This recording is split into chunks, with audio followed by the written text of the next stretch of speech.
매매는 했는데 왜 기억이 안 나십니까? 이제는 기록하십시오. 주식 챔피언에서 만든 국내 최초 주식 매매 다이어리, 구입은 영상 속 QR코드나 더보기란을 참고하세요.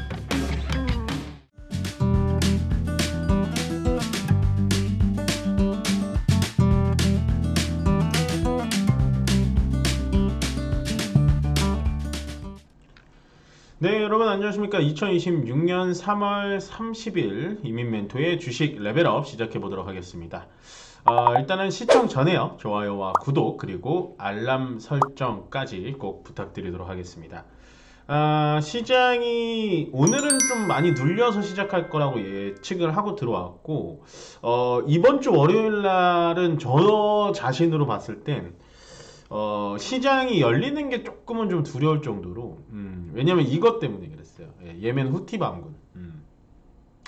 후티 반군이 결국에는 참전을 한 것 같습니다. 뭐 이스라엘 쪽을 때렸다라는 얘기가 나오고 있죠. 왜냐면 이스라엘하고 가깝거든요, 또 예멘 쪽이. 근데 이제 예멘 후티 반군이 참전을 한다라는 건 뭐랄까요, 전쟁이 이제 확산돼가지고 이제 뭐 끝날 수도 있겠지만, 전쟁의 끝을 예단하기는 어렵지만 현재 호르무즈 해협은 이란이 막고 있고, 호르무즈 해협 왼쪽에 홍해라고 있습니다. 그래서 사우디아라비아가 호르무즈 쪽으로도 보내지만 홍해 쪽으로도 석유 배관을 연결해가지고 보낼 수가 있는데, 만약에 예멘 후티 반군이 이 홍해까지 막는다면 아마 미국은 어떻게 나올지 모르겠지만 좀 커집니다. 사건이 좀 커지기 때문에 후티 반군은 여기서 좀 멈추는 게 좋을 것 같아요. 이게 좀 이 부분이 좀 애매합니다, 사실은. 그래서 원래는 예멘 후티 반군이 들어오질 못하게 군함 있죠, 군함. 미국의 군함이 항모 자체가 지금 에이브람 링컨함은 저쪽 이제 호르무즈 쪽에 있고, 그다음에 포드라는 군함이 이제 예멘 쪽에 있었는데, 그게 뭐 화장실이 고장 나가지고 후퇴를 했거든요. 다른 이제 항공모함이 오겠지만, 그러는 중간에 이제 예멘 후티 반군까지 와서 홍해를 막는다? 그럼 사태가 좀 안 좋아집니다. 그래서 주말 사이에 저도 조금은 좀 신경이 쓰이고, 원래는 제가 어떠한 이슈가 있거나 어떠한 뭐 주식적인 이벤트가 있을 때 사실은 뭐 주말에 쳐다봐봤자 달라지는 게 없으니까 잘 쳐다보지 않고 웬만하면 그냥 제 생활하고 그냥 제 운동하고 아니면 책을 보던지 뭐 이렇게 하는데, 요즘에는 이게 워낙에 우리나라에 직접적인 영향을 하고, 더군다나 코스피 자체가 많이 올라와 있는 상태에서 자꾸 이런 식으로 안 좋은 얘기가 나오다 보니까 조금은 많이 신경이 쓰인다 라고 보시면 돼요. 그래서 여러분들까지도 이렇게 걱정하실 필요는 없어요. 걱정하라고 말씀드리는 거 아닙니다.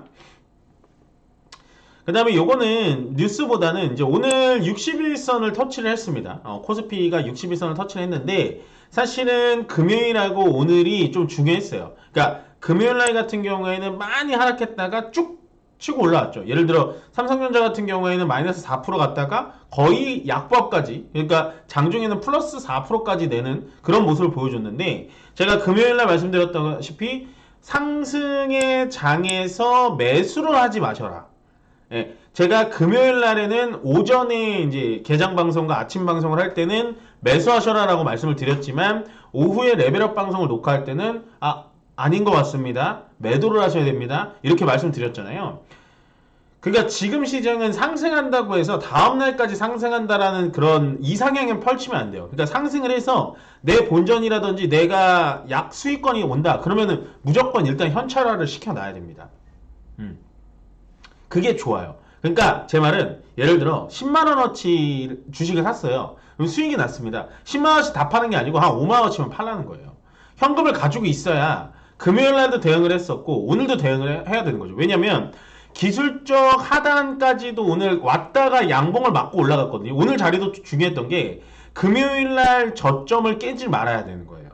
그러니까 금요일날도 다행이었던 게, 만약에 금요일날 4% 하락으로 끝나고 오늘도 하락을 했으면 장중에 5천선까지 깨졌을 거예요, 오늘.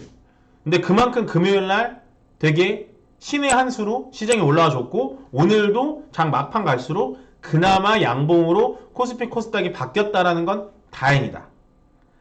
예. 근데 여기서 이제 우리가 착각하지 말아야 될 건 이제 전약 후강이잖아요. 그렇게 돼서 만약에 내일 상승이 나옵니다. 뭐 미국에 좀 좋은 얘기가 나와서 상승이 나와더라도 현금화는 머릿속에 계속 가지고 계셔야 돼요. 요즘에 이제 현금화 얘기를 많이 하다 보니까 사실은 그걸 싫어하시는 분들이 있어요. 현금화 못했다. 그리고 지금 이 장에서 내일 올라가면 어떡하냐. 하기는 해야 됩니다. 예, 15%는 무조건 현금화 하셔야 돼요. 그래야 금요일, 오늘 대응이 가능하셨을 겁니다. 아시겠죠? 그래서 지금은 코스피 기준에서는 일단은 61선, 55일선까지는 터치를 했고 그나마 양봉으로 터치를 했기 때문에 이제부터 조금씩 예민하게 지수를 보시는 게 맞다. 왜냐면 이 기술적 박스권 하단이잖아요. 만약에 박스권 하단을 지지를 못하고 깨지면 밑으로 진짜 더 떨어질 수가 있기 때문에 지금부터는 좀 예민하게 보시는 게 좋다. 보시면 될 것 같고. 그 다음에 요거를 갖고 왔는데 제가 쓰레기 봉투 얘기 요즘 많이 하죠. 이거 사재기 하실 필요 없다. 오늘 기후에너지부 장관이 이제 트위터를 남겼죠. 쓰레기 봉투 우려할 필요 없다라고 본인이 직접 얘기를 했습니다. 이게 저도 이해가 안 가는 게 봉투잖아요. 쓰레기 봉투가 일반 봉투랑 다른 게 없잖아요. 프린팅 돼 있는 거 말고는. 그렇기 때문에 봉투 값이 올라갈 일 만무하고요. 국가에서 하는 거기 때문에 올라갈 일 만무하고 재고가 없으면 지금 여 장관님이 얘기하신 것처럼 일반 쓰레기 봉투를 그냥 하면 돼요. 일반 봉투로. 그러니까 이런 걸로 막 이렇게 뭐 예를 들어 어느 슈퍼나 편의점 가면 뭐 쓰레기 봉투 재고 없습니다. 막 이런 거 하면 사람들이 이게 괜히 이렇게 막 긴장되기 마련이거든요. 예전 마스크 때를 생각을 해보세요. 마스크 때. 예, 코로나 때 마스크.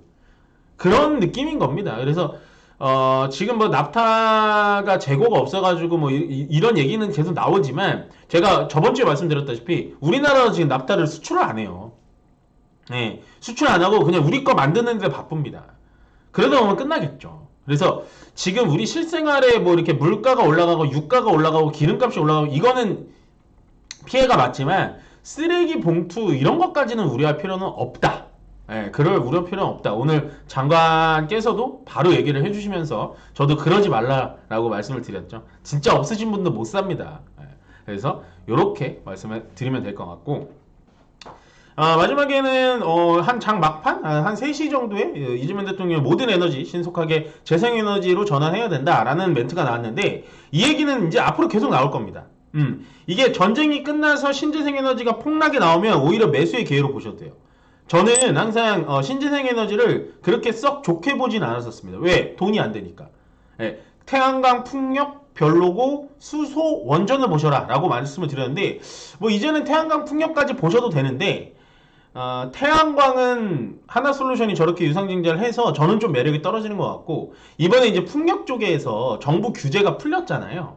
그걸 조금 간단히 말씀드리면 풍력 발전소를 세울 때 그 주변의 주민들한테도 허락을 받아야 되고 뭐 주변에 그 땅 가지신 분들한테 허락 받아야 되고 뭐 구청에도 허락 받아야 되고 그런 거를 다 사업자 선정을 시켜서 그 사업자가 다 했는데 이번에 풍력 쪽에 대해서 정부 규제가 풀어준다는 게 뭐냐면 정부가 그걸 다 맡습니다. 허가를 정부가 다 하고 땅을 딱 선정을 해요. 그러면 그 땅에서 사업자를 선정해서 바로 지을 수 있게. 그러니까 지금은 풍력이 더 유리한 거죠. 그리고 우리나라는 삼면이 바다잖아요. 예, 해상 풍력. 그러니까 바닷가 가면은 밀물 썰물 때문에 특히나 서해 같은 경우에 바람이 많이 불잖아요. 풍력이 조금 더 유리하지 않을까. 저는 원래 태양광이 더 나을 거라 생각했는데 유상증자 하는 거 뭐 이렇게 분위기 보니까 풍력이 조금 더 나을 것 같다. 그치만 지금은 아닙니다. 이게 이제 전쟁이 끝나면 재생에너지에 대해서 관심도가 떨어질 거예요. 그럼 밑에서부터 차근히 모아가셔라. 지금은 아니다. 라고 말씀을 좀 드리고 싶고요. 강세업종은 오늘 겨우겨우 찾아냈는데 일단 2차전지는 조금 뭐 이렇게 오늘 올라가서 좋다라는 게 아니라 오늘은 뭐 저렇게까지 올라갈 일인가 싶을 정도인데 일단은 2차전지는 좀 보자라고 말씀드렸어요. 왜 그러냐면 LNF랑 LG엔솔, 삼성 SDI가 분위기를 만들어 놓는 겁니다. 예, 우리 2차전지요 여러분들 3개월 4개월 전만 해도 뭐라 그랬습니까? LNF가 그 테슬라 사이버트럭에 들어가는 그 하이니켈 양극재 납품을 한다고 했다가 못한다고 했을 때 1000억짜리가 뭐 10억짜리로 쪼그러져서 왔을 때 난리 났었습니다. 역시 2차전지다 막 이런 얘기 나왔는데 2차전지는 보시는 게 좋아요. 근데 자동차 셀 쪽보다는 ESS라고 많이 말씀을 드리겠습니다. ESS는 재생에너지, 방금 보여드렸던 재생에너지에도 필수기 때문에 뭐 태양광, 풍력, 뭐 수소, 원전 헷갈린다. 그냥 2차전지 ESS 쪽 사시면 돼요. 전 그래서 2차전지 좋다라고 많이 말씀을 드렸고, 그 다음에 이제 탈플라스틱도 오늘 강세인데 저는 그렇게 좋게 안 봅니다. 이게 만약에 내 본전이나 수익권 왔다, 매도입니다. 요건 매도하시면 되고, 편의점 좋다라고 말씀드렸었죠. 왜냐면 요거는 이제 편의점 언제부터 말씀드렸냐, BTS 컴백 얘기 나올 때부터 편의점은 좋을 거다. 왜냐면 BTS 때문이 아니라 편의점 사업이라는 게 제가 아마 이제 그 8시 라이브 방송에도 말씀을 드렸는데, 편의점이 원래 다수의 점포를 많이 갖고 있다가 점포 수를 줄여가지고 핵심 점포들의 캐시카우만 늘린다. 그러니까 영업이익률은 좋아질 거다 라고 말씀을 드렸습니다. 그래서 편의점은 보셔도 돼요. 자리도 되게 좋고 편의점은 괜찮습니다. 그렇게 보시면 될 것 같고, 약세업종은 오늘 다 약세인데 봐야 될 것만 이렇게 좀 찝어왔어요. 증권 여전히 봐야 된다고 생각합니다. 지금 증권주들이 지금 자리를 깨면은 밑으로 더 내려올 거거든요. 그러면 잡으셔도 돼요. 왜 그러냐면 지금 개인 투자자들 계속 매수 들어오고, 뭐 외국인들이 팔고 있긴 합니다만 언젠간 다시 들어올 거거든요. 그렇게 되면 버는 거는 증권에서밖에 없어요. 제가 예전에 저희 가족분들하고 미래에셋 증권을 매수 매도했다라고 제가 그건 말씀드렸잖아요. 저희는 매도하고 나왔지만 그때 증권주가 제가 좋다라고 말씀드렸는데 그때는 관심이 아무도 없었습니다. 그러다가 미래에셋 증권이 어디서 관심을 받았냐, 우주항공이 붙으면서 갑자기 좋아졌다가, 전 우주항공 모르고 샀지만 우주항공 하다가 그러다가 이제 증권주들 실적 나오면서 막 좋아졌어요. 그래서 이번에도 똑같아요. 지금 관심 없잖아요. 증권주들 다 물려가지고 내려오잖아요. 실컷 내려오면 또 사시면 됩니다.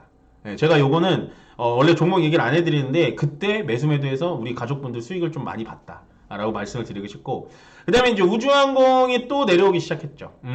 스페이스X의 재료가 끝난 건 아닙니다. 늘 이 스페이스X 재료는 살아 있습니다. 얘도 많이 내려오면 또 잡으셔도 돼요. 이것도 저희 가족분들은 저번 주에 수익 실현을 했죠. 그 다음에 조선, 트럼프 대통령의 지지율이 떨어질수록 조선은 안 좋을 수밖에 없어요. 네, 그럴 수밖에 없는데 절대적으로 조선은 앞으로 좋을 수밖에 없다. 왜? 호르무즈 해협이 만약에 봉쇄가 풀린다고 해도요, 이제는 중동 쪽 원유를 과연 우리가 사다 쓸 수 있을까? 라고 하면서 LNG선, FLNG, 그 다음에 VLCC 이런 유조선 같은 애들의 발주가 더 늘어날 겁니다. 왜? 더 길게 갖고 와야 되니까, 더 멀리. 그래서 조선은 저는 기회라고 보고, 로봇 같은 경우에도 역시 안 좋죠. 지금 기술주들이 안 좋을 수밖에 없습니다. 왜 그러냐면 중동 전쟁의 이슈도 있겠지만 제가 봤을 땐 금리 인상 얘기가 나오기 시작하면 기술주들이 안 좋아요. 그러니까 제가 주식을 다 매도하고 현금으로 한 50% 넘게 가져가야 된다 라는 포인트가 언제냐면 전 세계가 금리를 인상할 때. 근데 아직은 그때가 아니지만 어찌됐든 간에 약세업종에서는 요 4개를 꼭 보시고, 강세에선 2차전지 편의점까지 꼭 보시자 라고 말씀드리면서 끝으로 좋아요와 구독 그리고 알람 설정은 저에게 많은 힘이 되니까요, 좋아요 많이 눌러주시길 바라겠습니다. 고맙습니다.